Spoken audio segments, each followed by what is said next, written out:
এরপর আল্লাহর হাবিব বললেন, কদরের রাত্রে দোয়া করলে কবুল করে কে? সম্মানিত সুধী, আজকে বাংলাদেশের কদরের রাত। রমজানের শেষ দশকের 5টি বেজর রাতের যে কোনো রাতে কিন্তু কদর হয়ে যেতে পারে। তাই বুদ্ধিমান মুমিনের কাজ হচ্ছে 5টি বেজর রাতের প্রতিটি রাতেই সমানভাবে সমান গুরুত্বের সাথে ইবাদত করে যাওয়া, তাহলে কিন্তু কদর আর মিস হবে না। আল্লাহ রাসূল সাল্লাল্লাহু আলাইহি সাল্লাম বলেছেন, মান হুরিমা খাইরাহা ফাকাদ হুরিম। যে ব্যক্তি এই কদরের বরকত মাহাত্ম্য থেকে বঞ্চিত হলো, সে আসলেই বঞ্চিত হলো। কারণ পুরো রমাদানের মূল আকর্ষণ হচ্ছে এই কদরকে ঘিরেই সব কিছু। সো এই কদরের বরকত থেকে যারা বঞ্চিত হলো ফাকাদ হুরিম, তারা আসলেই বঞ্চিত। হি ইজ দ্য লুজার, সে আসলেই বঞ্চিত। আমরা বঞ্চিত হতে চাই না, আমরা গেইনার হতে চাই, আমরা বারাকা রহমত হাসিল করে নিতে চাই। আল্লাহ রাসূল সাল্লাল্লাহু আলাইহি ওয়াসাল্লাম ইরশাদ করেছেন, ফালতামিসু ফিল আশরিল আওয়াখিরি মিনাল ভিতর। রমজানের শেষ 10 দিনের মানে শেষ দশকের বেজর রাতগুলোতে কদর তালাশ করো। তার মানে বাংলাদেশে আজকে থেকে শুরু হয়ে গিয়েছে। তার মানে 21-এর রাত, 23-এর রাত, 25-এর রাত, 27-এর রাত এবং 29-এর রাত, এই 5টি বেজর রাত, অড নাইটসগুলো, 5টি রাতের যে কোনো একটি রাতেই কিন্তু কদর হয়ে যেতে পারে। এবং কালামুল্লাহ মাজিদে আল্লাহ তাআলা সূরাতুল কদর নামে একটি সূরা নাজিল করেছেন, যেখানে আল্লাহ বলছেন, লাইলাতুল কদরি খায়রুম মিন আলফি শাহর। কদরের রাত 1000 মাসের চেয়ে সেরা। 1000 মাসে হয় 83 বছর 4 মাস।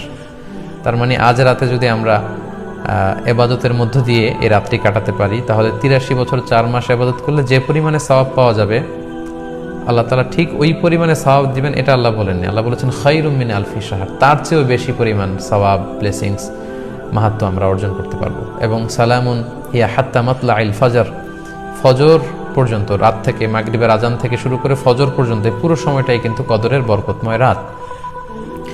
এবং যখন কদরের রাত আসতো, আল্লাহ রাসূল সাল্লাল্লাহু আলাইহি ওয়াসাল্লাম ইবাদতে খুব বেশি নিমগ্ন হয়ে পড়তেন।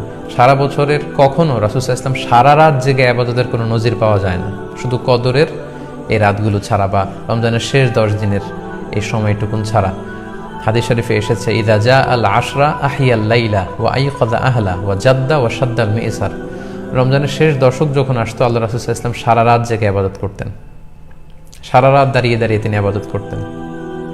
ওনার ফ্যামিলি মেম্বার্সের মধ্যে থেকে কেউ ঘুমিয়ে থাকলে তাদেরকে উঠিয়ে দিতেন এবং তিনি কোমরে গামছা বেঁধে ইবাদতে লেগে পড়তেন। এখানে রূপক অর্থে কোমরে গামছা বেঁধে বোঝানো হচ্ছে মানে ইবাদত করার জন্য তিনি এতই উদ্গ্রীব হয়ে পড়তেন, কখনো বছরের কোনো সময় এতটা উদ্গ্রীবতা রাসূল সাল্লাল্লাহু আলাইহি ওয়াসাল্লামের মধ্যে দেখা যেত না। এবং আল্লাহর হাবিব সাল্লাল্লাহু আলাইহি ওয়াসাল্লাম ইরশাদ করেছেন, মান কামা লাইলাতাল কদরি ঈমানান ওয়া ইহতিসাবা গুফিরা লাহু মা তাকদ্দামা মিন যামবি। যে ব্যক্তি এই কদরের রাতে কিয়ামুল লাইল করবে, আল্লাহ তাআলা তার পূর্বের সব গুনাহ মাফ করে দেবে। তাই কদরের রাতে আপনারা বেশি বেশি কিয়াম করুন, দীর্ঘ সময় দাঁড়িয়ে নফল নামাজ পড়ুন, লম্বা সময় দাঁড়িয়ে থাকুন, লম্বা রুকু করুন, লম্বা সিজদা করুন। কারণ বান্দা যখন সিজদায় লুটিয়ে পড়ে, তখন সে আল্লাহর সবচাইতে কাছে চলে যায়। আল্লাহর হাবিব সাল্লাল্লাহু আলাইহি ওয়াসাল্লাম বলেছেন, আকরাবু মা ইয়াকুনুল আবদু মির রাব্বিহি ওয়া হুয়া সাজিদুন ফাআকসিরু ফিহি দুআ। বান্দা যখন সিজদায় লুটিয়ে পড়ে, তখন সে বান্দা আল্লাহ তাআলার সবচাইতে কাছাকাছি চলে যায়, খুব ক্লোজেস্ট হয়ে যায়। এজন্য সে সময় তোমরা বেশি বেশি দোয়া করো। তাই লম্বা কিয়াম করুন, কোরআন তেলাওয়াত করুন এবং সিজদায় পড়ে আল্লাহর কাছে দোয়া করুন। আম্মা জান আয়েশা রাদিয়াল্লাহু তাআলা আনহাকে বিষ্ণু সাল্লাল্লাহু আলাইহি ওয়াসাল্লাম একটা দোয়া শিখিয়েছিলেন এবং বলেছিলেন, আয়েশা, কদরের রাত যদি তুমি পাও, তুমি এই দোয়াটা বেশি বেশি পড়বে। দোয়াটি হচ্ছে, আল্লাহুম্মা ইন্নাকা আফুন তুহিব্বুল আফওয়া ফাআফু আন্নি। এর মানে হচ্ছে, হে আল্লাহ, আপনি ক্ষমাশীল, নিশ্চয়ই আপনি ক্ষমাশীল, আপনি ক্ষমা করাকে আল্লাহ খুব পছন্দ করেন, আল্লাহ এই বরকতের রাতে আপনি আমাকে ক্ষমা করে দেন। তাই এই দোয়াটির জন্য আমরা খুব বেশি বেশি করি। আল্লাহ রাসূল সাল্লাল্লাহু আলাইহি ওয়াসাল্লাম রমাদানের এই শেষ দশকে ইতিকাফ করতেন। প্রতি বছর তিনি ইতিকাফ করেছেন রমজানের শেষ 10 দিন, এবং যে বছর তিনি ইন্তেকাল করবেন সে বছর তিনি 20 দিন ইতিকাফ করেছিলেন। আমার পাপগুলোকে তুমি সাদা ধবধবে ঠান্ডা বরফের পানি দিয়ে ধুয়ে মুক্ত করে দাও। ও আল্লাহ, আমারে তুমি নিষ্পাপ বানিয়ে দাও। এই নামাজের শুরুতে এই দোয়াগুলো করলে কবুল করে কে? নামাজের মধ্যে আরেকটা জায়গা আছে দোয়ার, সিজদায়। কখন? ওয়াসজুদ ওয়াক্তারিব। আল্লাহ বলেন, সিজদা দাও, আমার কাছে আসো। সিজদায় পড়ে যা বলার আল্লাহরে বলবেন। মনে থাকবে? যুবক ভাইয়েরা, তোমাদের মনে থাকবে? যা চাইতে মনে চায় সিজদায় পড়ে চাও। তুমি যখন সিজদায় লুটিয়ে পড়ো, তুমি মসজিদের টাইলসে সিজদা দাও নাই, তুমি আল্লাহর কুদরতি পায়ের উপরে সিজদা দিয়েছো। সিজদায় আমরা আল্লাহর সাথে কথা বলবো। সর্বশেষ সালাম ফিরানোর আগে দোয়া করলে কবুল করে কে? লা ইউসাল্লিমান্না আহাদুকুম হাত্তা ইয়াতাআওয়াযা আন আরবাহ, চারটা জিনিস থেকে পানাহ না আছে আমার কোন উম্মত যেন সালাম না ফিরায়।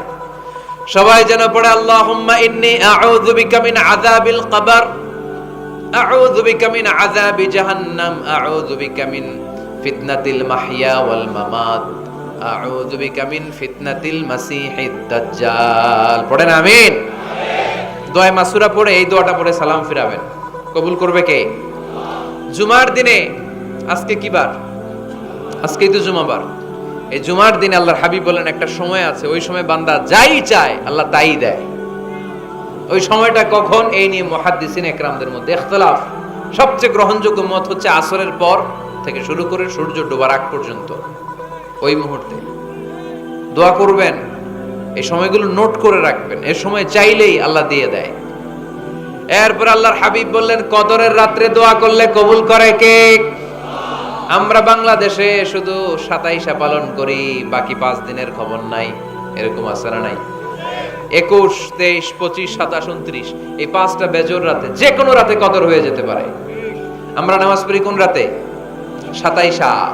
সারা রাত কানতে কানতে শেষ, ওদিকে কদর চলে গেছে 23 তারিখ। আছে না নাই? হতে পারে। বুদ্ধিমান মুমিনের কাজ হচ্ছে বেজর 5 রাত্রিতে, শেষ দশকের 5 বেজর রাত্রিতে এক সমান তালে ইবাদত করা, যাতে কোনো ক্রমে কদরের বরকত ছুটে না যায়। এরপর আল্লাহর হাবিব বললেন কেউ যদি কোরআন খতম করে, কোরআন খতমের পরে যে ব্যক্তি দোয়া করবে তার দোয়াটা কবুল করে কে? মান খাতামাল কোরআন ফালাহু দাওয়া মুস্তাজাবা। কোরআন খতম করার পরে দোয়া করলে আল্লাহ দোয়া কবুল করে। হজের ময়দানে দোয়া করলে কবুল করে কে? আরাফাতের ময়দানে দোয়া কবুল হয়। তাওয়াফ করা অবস্থায় দোয়া করলে কবুল হয়। জামজামের পানি খেয়ে মা উ জামজাম লিমা শুরিবালা, যেই নিয়তে জামজামের পানি খায় ওই নিয়ত কবুল করে কে? মুজদালিফায় দোয়া আল্লাহ কবুল করেন, মাতাফে কবুল করেন, মুলতাজামে কবুল করেন। কাবা ঘরের হাজরা আসওয়াদের কর্নার, কাবা ঘরের দরজা, দুই জায়গার মাঝখানে একটা জায়গা আছে, এটার নাম মুলতাজাম। এইখানে হয় ধাক্কা ধাক্কি, সুযোগ হলে ওইখানে দাঁড়িয়ে ওইখানে টাচ করে শরীর লাগিয়ে দোয়া করবেন, কবুল করবে কে? কিন্তু সুযোগ পাওয়া যায় না। এক মাওলানা সুযোগ পাইছিল ধাক্কা ধাক্কি করে কোন রকম গেছে, যে একটা দোয়া করছে আল্লাহর কাছে, আল্লাহ জীবনে যা দোয়া করছিলাম আর যা করবো সব কবুল করে নাও। এই দোয়া করার সাথে সাথে খাইছে এক ধাক্কা, খাইয়ে অনেক দূর, কাম হয়ে গেছে, সমস্যা নাই। দোয়াটা কি করছিল? কি করেছিল? আল্লাহ জীবনে যত দোয়া করেছি আর যত দোয়া করব সব তুমি কবুল করে নিও। একটা দোয়া করছে উনি। মুলতাজাম ধরে কয় দোয়া করছে? এক দোয়া। কারণ কয়টা চাবে ওখানে? আল্লাহ এটা দাও ওইটা দাও, চাওয়ার সময় আছে? ওইখানে খালি ধাক্কা ধাক্কি। এজন্য উনি একটা চাইছে, আল্লাহ যা জীবনে চাইছিলাম আর যা চাবো সব তুমি কবুল করে নিও, এটাই চাই, আর কিছু চাই না। সুবহানাল্লাহ পড়তে পারলেন না? শেষ কথা বলি এবার, দোয়া কবুলের 5টা শর্ত। এই কথা বলে আজকের আলোচনা শেষ। সবাই এবার অনেক খুশি। কয়টা শর্ত? জোরে বলেন। ধৈর্য আছে মাশাআল্লাহ, ওঠে নাই তেমন, মাঝে মাঝে একটু ধমক দিয়ে যাতে না ওঠে, বেশি বিশৃঙ্খলা করে ফেলে। এখন আবার ঠান্ডা হয়েছে। কয়টা শর্ত মনে থাকবে? এই যারা বলেন দোয়া কবুল হয় না, দেখেন নিজেদের সাথে মিলে কিনা। এই 5টা শর্ত যদি পাওয়া যায়, মুহূর্তেই আপনার দোয়া আরশে যে নক করবে। 1 নাম্বার শর্ত আকলুল হালাল, হালাল খাওয়া। কি খাওয়া? আমরা দুইটাই খাই, হালালও খাই হারামও খাই। বেশি খাই কোনটা? হ্যাঁ, কি খান? আমি কই নাই কিছু, আপনারাই কইছেন। নিজের উত্তরে নিজে ধরা না। হারাম খেলে তো দোয়া কবুল হয় না। লা ইয়াদখুলুল জান্নাতা জাসাদুন গুযিয়া বিল হারাম। ওই দেহ কখনো জান্নাতে যায় না যে দেহ হারাম খেয়ে বর্ধিত হয়েছে। কেন দোয়া কবুল হয় না? মিলিয়ে নেন নিজের জীবনের সাথে, জাস্ট একটু মিলিয়ে নেন, খেয়াল করেন। আকলুল হালাল 1 নাম্বার শর্ত। ইউর ইনকাম শুড বি হালাল, ইউর ফুড শুড বি হালাল, ইউর ড্রিঙ্কস শুড বি হালাল, ইউর ফ্ল্যাট শুড বি হালাল, your bank balance should be হালাল। চিল্লায় বলেন ঠিক কি না? এক লোক কাবার চারপাশে শুধু দোয়া করে, ইয়া রব ইয়া রব ও আমার রব, তুমি আমারে মাফ করে দাও, তুমি আমারে মাফ করে দাও। এই সাহাবীর কান্নাকাটি দেখে, এই লোকের কান্নাকাটি দেখে অন্য সাহাবারা বলল, আজকের সব সওয়াব এই লোকে নিয়ে যাবে, সব সওয়াব তো আজকে উনার। এর দোয়া কবুল। আল্লাহর হাবিব বললেন, ওয়া মাতআমুহু হারাম, ও যা খায় হারাম খায়। ওয়া মাশরাবুহু হারাম, যা পান করে হারাম। মালবাসুহু হারাম, তার ড্রেস আপ এটা হারাম টাকা থেকে আসে। ফা আন্না ইউস্তাজাবু লাহু, কেমন করে আল্লাহ ওর দোয়া কবুল করবে? আল্লাহ ঠেকা পড়ছে নাকি? ইন্নাল্লাহা তাইয়িব লা ইয়াকবালু ইল্লা তাইয়িবা, আল্লাহ নিজে পবিত্র, আল্লাহ পবিত্র ছাড়া কোনো অপবিত্র জিনিস গ্রহণ করেন না। জিহাদের ময়দানে একজন সাহাবী ছিল, সর্বপ্রথম তীর মেরেছিল, নাম কে বলতে পারবে? সাদ বিন আবি ওয়াক্কাস রাদিয়াল্লাহু তাআলা। উনি একবার আল্লাহর হাবিবকে বললেন, ইয়া রাসূলুল্লাহ উদউল্লাহ আইয়াজআলানি মুস্তাজাবাদ দাওয়া। ও নবী, আপনি তো দোয়া করলে কবুল হয়, আপনি একটু আমার জন্য দোয়া করেন, আল্লাহ যেন আমারে মুস্তাজাবুদ দাওয়া বানিয়ে দেয়। কি বানিয়ে দেয়? মুস্তাজাবুদ দাওয়া মানে কি জানেন? যিনি চাইতে দেরি, কবুল হতে দেরি হয়।